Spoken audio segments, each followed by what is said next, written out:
Bonsoir et bienvenue sur ma radio. La nuit, tous les chats sont gris. C'est une bien drôle d'expression que celle-ci.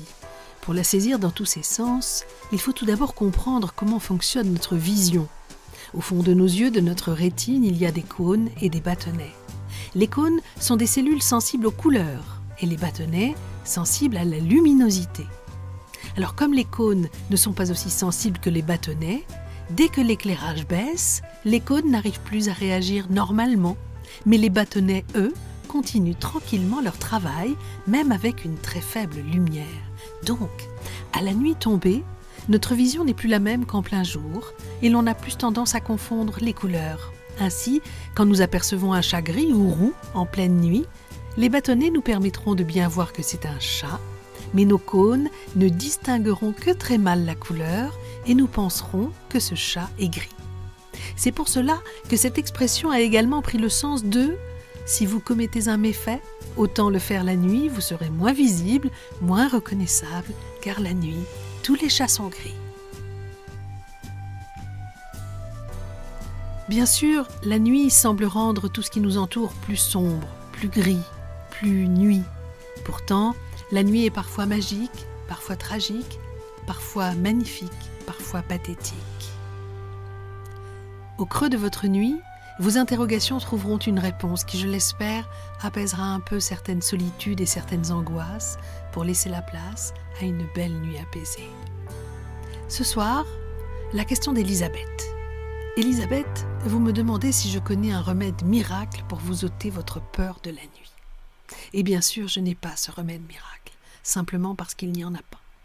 En revanche, je peux vous assurer que vous n'êtes pas seul dans votre cas, parce que les éléments qui interviennent dans cette peur sont identiques pour tous. Peur d'être seul, de ne plus voir vraiment ce qui nous entoure et nous rassure, de ne plus sentir la vie autour de soi, de ne plus toucher l'autre, un autre, et ces milliers de pensées qui vous assaillent juste au moment où vous souhaiteriez vous endormir vite et tranquille.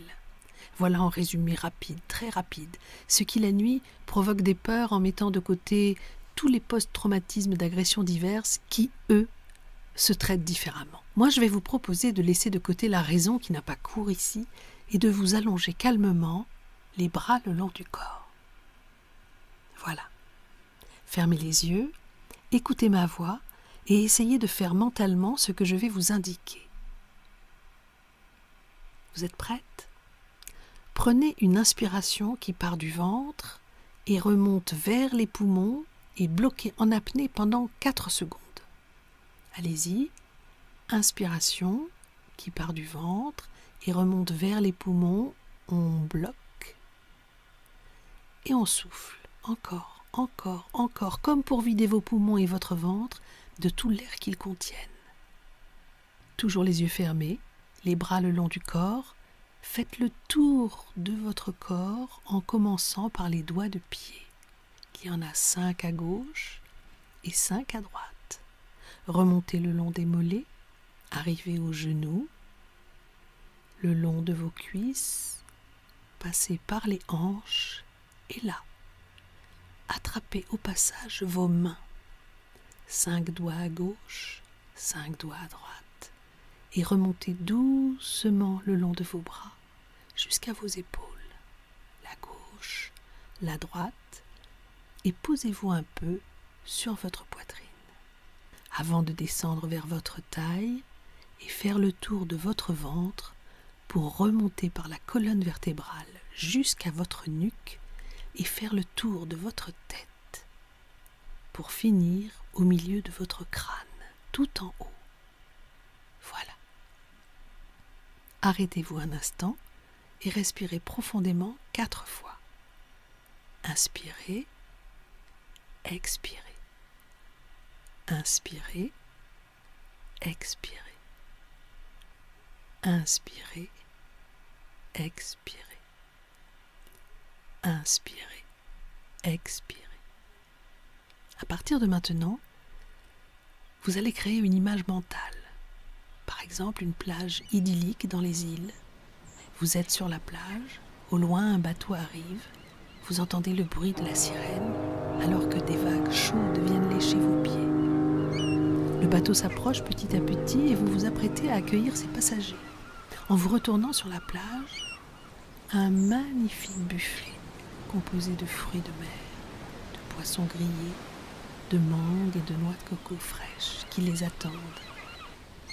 La soirée va être magnifique, alors que sous le soleil couchant, les passagers descendent du bateau et découvrent émerveillés votre île, votre si belle île. Là, votre travail est terminé. Vous rentrez doucement vers votre hutte, vous vous allongez et commencez à compter 1, 2. Mais chaque fois que vous prononcez mentalement 1 et 2, vous dessinez le chiffre. 1, la petite barre qui monte et celle qui descend. 2, le rond du chiffre, la courbe et le trait de la base. On y va. 1, 2, 1, 2, 1, 2. Dessinez chaque chiffre doucement, lentement. Plus aucune pensée ne traverse votre esprit. Juste le 1 et le 2. Belle nuit, Elisabeth. À demain.